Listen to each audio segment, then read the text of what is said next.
Leo, hello there, my beautiful friends. We're going to do your general tarot reading for mid-December 2024. Thank you so much for joining me today. You know, I appreciate each and every single one of you. So let's get right down to business as always and start you off with an oracle card here, just so we could dip our toes in the energy and see what's happening for the lovely Leo collective. Hope you're all doing fabulous and fantastic, my friends. Let's get it going here. My guide, spirit team, talk to me. What do we got for these beautiful Leos in mid-December? It's the holiday season. I hope you're all doing great. Let's get it going. What energies, messages, insights can we take a peek at? All right, the deck is acting a little funky. We'll take it, though. And yeah, we're just going to take a real quick look at this first card. Then we'll get into the full reading itself. And at the very end, I'll pull you a bonus card from the Shadowland Tarot, just to see what might be in the shadows or what shadow work you can lean into, which is always interesting. But let's get it going here. Let's rock and see what we got for Leo in mid-December. What's happening? What's the vibe? What is the energy flowing around, my friends, here? There we go, nice and quick. All right, I do like this because it's an energy that is moving, it's shifting. So if you have been dealing with anything that seems a little stuck or slow, this to me is very similar to the Chariot, where it's like, oh, gotta go. This energy is on the move, and I like it. It just feels like there's a lot of oomph behind it. Now, before we fully dive into that, if you're new here, I'll be speaking about the December subscriber surprise towards the end, so you might want to check that out. And also, if you could kindly illuminate that like button by tapping it right on its third eye, you know, I'd greatly appreciate it. But enough of the promo, into the reading. Let's talk more about this card. So we see this lady down there. She's in that interesting set of clothing. There's like birds, there's a ship, there's all sorts of objects, and they're all moving in the same direction. So to me, it's like, all right, forward momentum, forward march, let's go, let's get this moving. So this could be really fantastic depending on what it is you're dealing with. Now, for some Leos, this could be similar to like the Six of Swords, where we could be talking about distance or travel. I mean, I know it is the holiday season, some of you might be on the move. To me, it's good, though, because it's not stagnant. As a fire sign myself, I do know that we do need to see progress in situations. We love to see progress in anything, really, right? That's a big thing with us fire signs. So when I see this, I feel like it's very complimentary. Now, the only issue I could see here, or only possible warning, is that this energy can sometimes steamroll things. So hopefully there's not a situation where you're feeling pressured, or hopefully you're not moving towards something a little too strong, because there's a lot of pressure with this card. So we're going to leave it at that for now. I do think it's great for the future, though. Let's get into tarot. And yeah, I always say the first card here, it doesn't make or break the reading. It's just a little footnote. So let's get you 3 cards in the upright. Then we'll get into that intuitive juiciness. Shuffle it up one time here for the lovely Leos. What's happening in mid-December? And while we get this deck shuffled up and ready to go, let's talk about last week's reading. Oh, yeah, it does link in with this card somewhat. The reading was titled Big Action Incoming, so it's interesting how that energy is still bleeding over. Okay, so it's either a want for something to get moving, or a want for action, a want for change, or the energy could be a little malleable around you. I don't want to say volatile, but I felt like either someone's making a big move or they're planning on doing so. So we're going to see if that energy bleeds over anymore this week. As you know, energy is very fluid, never set in stone, so only take it how it hits for you. Because we could be seeing your vibe or somebody else's, right? Let's get it going. 3 cards for Leo. What do we have in mid-December for my good friends? Thank you. Yeah, and we're getting this theme continuously. We have the Knight of Swords, one of the fastest moving cards in the whole entire deck. So for the most part, I feel like I like this, Leo. I really do. Let's get a couple more out. I don't want to get too optimistic, because yeah, that card can be a little aggressive. A couple more. Thank you. Okay, 10 of Swords. So a lot of sword energy. That's something we do want to keep an eye on. That's for sure. Let's get one more for the Leos, please. Kind of looks like that knight is avoiding that or running away from it.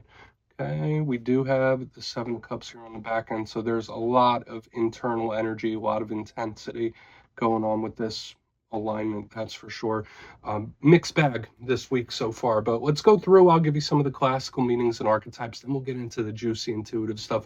But at first glance, you know, I always look at the elements first. I feel like that always leaves us a lot of clues, and you'll see here tons of swords. Now the sword suit, that does represent the realm of logic, the mind, your mindset, mind state.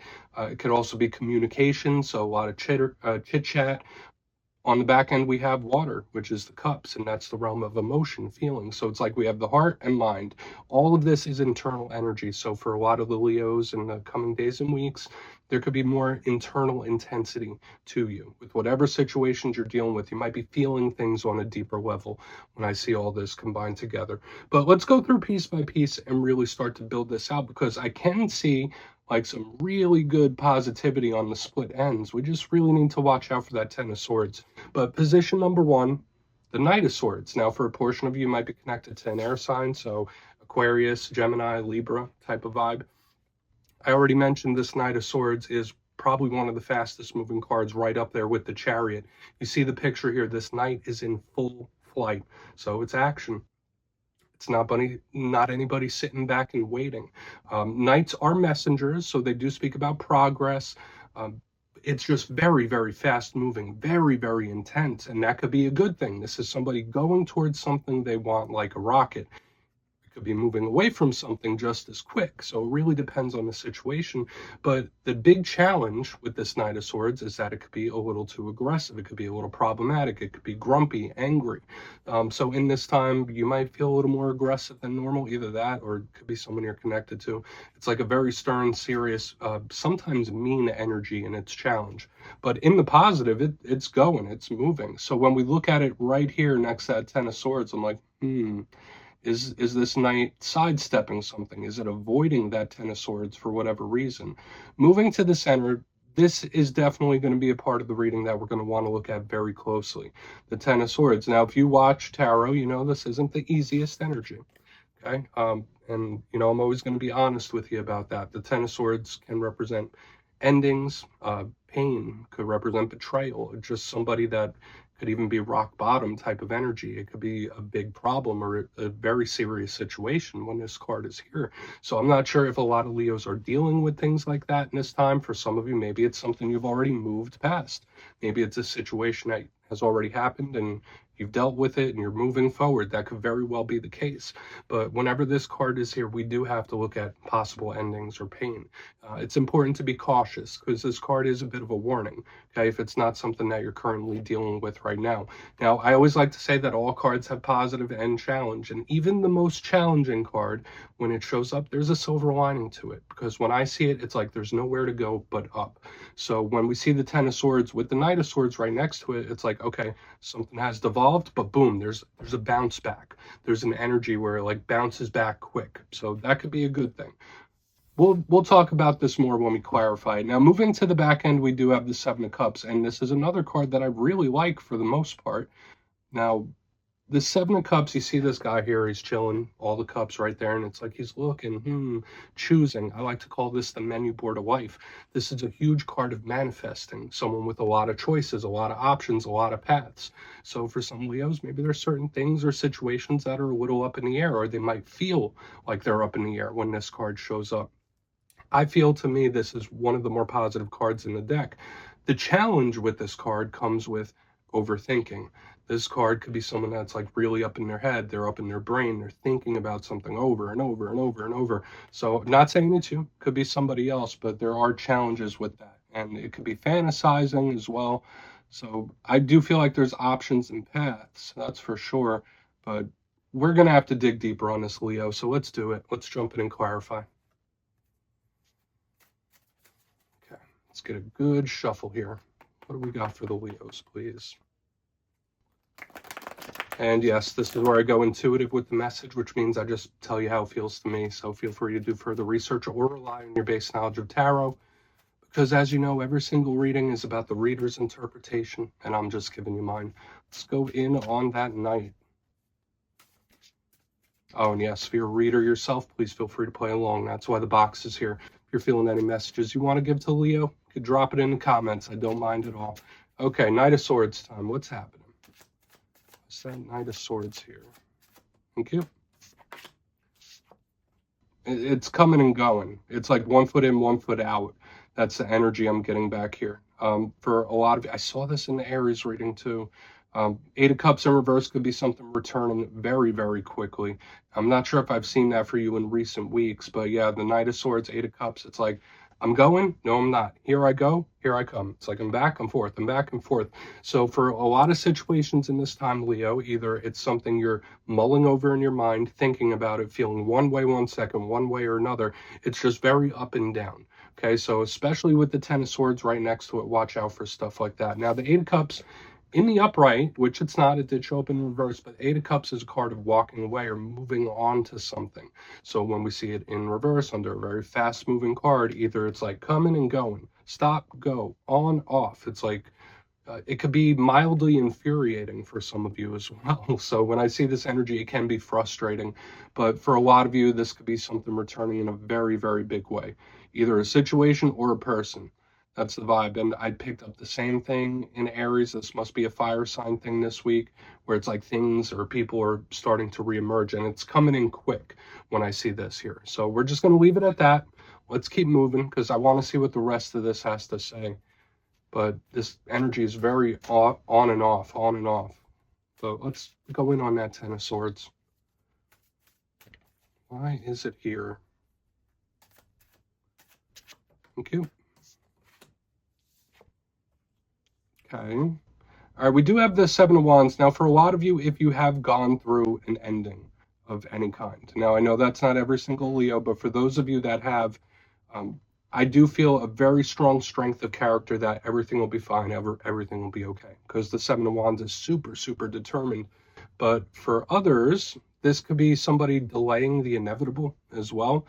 And I'm not trying to come at anybody sideways, but when I see the Ten of Swords with the Seven of Wands, it's like, well, we already know what the conclusion is going to be. Why drag this out? So there could be various situations popping up like that where it's like, no, not yet, not yet, not yet. And that definitely makes sense with what I'm seeing here in front. Now, remember, this doesn't have to be your vibe, but this to me is somebody like either trying to delay an ending or stopping it from happening. This could also be very protective too for some of you. Like you could just be extra on guard about certain things in this time as well. But I feel like it depends on your situation. For a lot of you, it's like, I will get through something. I will get through this. I will be fine. But then there's some other people that are delaying something where it's like, oh, well, you kind of know how this is going to end, or you kind of know how this is going to wind up eventually. But yeah, the fire-air combination here in the center. So I feel like it's either those two or even just an ending showing up for some of you. Okay, we're just going to keep moving. We're not going to linger here too long. I feel like it's very simple. We'll talk about it more during the recap. But let's see what the Seven of Cups has to say. And also the fact that we're starting to get repeating numbers, right? We got the Seven of Wands, Seven of Cups. Repeating sevens are usually a good thing, so watch for signs, synchronicities, and omens in this time. But let's go in on that Seven of Cups. Why is it here? Okay. We do have the King of Swords in reverse here. Somebody needs a bit of a mental vacation. That's the one thing I'm seeing here, because the King of Swords is usually very stern, very strict about its business. It's like very firm and serious. So when I see it underneath another thought-based type of card, the Seven of Cups, I feel for a lot of Leos, there could be certain situations popping up in this time where it's like, okay, well, it's up in the air for whatever reason. This could go a lot of different ways. I'm liking this energy though because it feels soft. It feels like somebody having some sort of mental vacation or a break of some sort, but not in a bad way. The King of Swords in reverse, yeah, sometimes it could also be somebody that's like not using their logic. This could be someone that's very fanciful, if that makes sense. They're doing a lot of fantasizing in their head. So there might be someone you're connected to where they're just in la la land for whatever reason. Or I don't want to be too harsh and say like, oh, this is someone they're fooling themselves or they're lying to themselves. I'm not going to go out and say that, but it's somebody that's thinking very abstract about something, or they're overthinking something, that's for sure. But the big message I'm picking up for a lot of Leos, you might just need some mental vacation or recuperation of some sort. That's just how that feels to me. So let's go through and do a quick recap. Then we'll get into the shadow. I feel like there's a little bit of everything happening here, which makes sense. I've been seeing that for all the fire signs this week. But if you kindly look in the box, position number 1, I have the Knight of Swords with the Eight of Cups in reverse. So I felt this very on and off type of energy, back and forth, stop, go. It's just like, it's a little frustrating. But for a lot of you, this could also be a really big return of some sort where the energy comes in quickly. comes in real fast. So whether it's a situation or a person. Moving to the center, we have the Ten of Swords with the Seven of Wands. Now, for any of you that have recently been through an ending, this is a good alignment to me where it feels like, okay, you will be okay. There is a bounce back. There is an energy of bouncing back better than before, which is really good. But for another portion of you, there might be certain situations where you might be delaying the inevitable. Like you kind of know what the outcome is going to be, but it's like, not yet. Giving me that type of vibe. Moving to the back end, we have the Seven of Cups with the King of Swords in reverse. So there is somebody like really in their head about something quite a bit, thinking, like nonstop. And for another portion of you, I feel like it would be very good for you to have a mental vacation of some sort, or to stop thinking about something so much. Easier said than done, though, right? But yeah, please, that's what I have for you this week, Leo. You could take a screenshot if you want to look into it further. Let's see what's in the shadows for you. So let's get a good shuffle here. All right, the deck is already flipping cards. And yeah, I always like to pull one shadow card at the end of every reading just to see whether it's something within you or something you don't quite see. It doesn't always have to be a bad thing. Shadow cards could be good too. So let's get you one.